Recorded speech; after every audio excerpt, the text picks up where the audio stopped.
Mag-house tour po tayo sa labas ng bahay namin.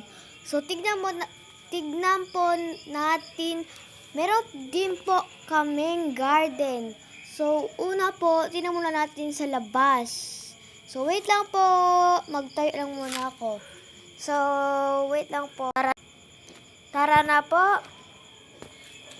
Ito po ang billiard namin.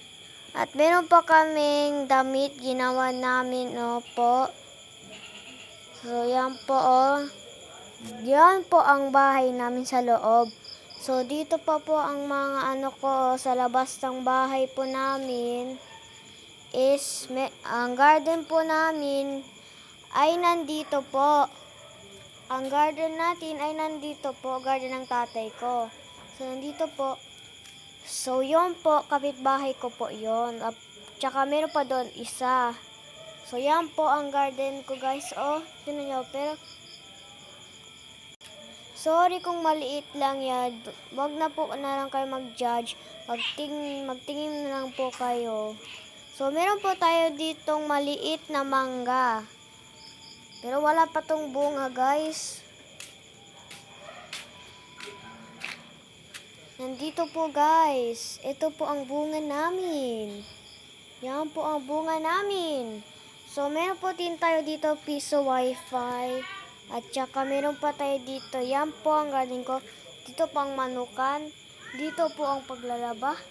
Dito po ang pagpasok ng bahay. So, ito po ang billiard ko po. Wala pa ako nakalaro dito billiard, guys. So, bukas na lang.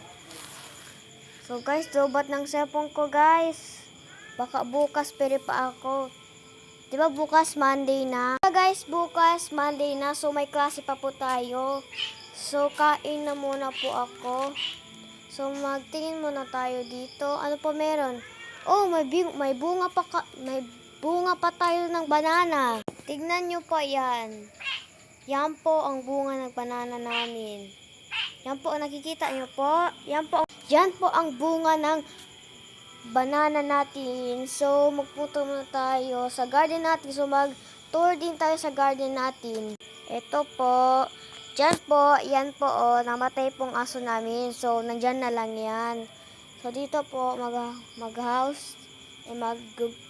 mag-garden house tour tayo.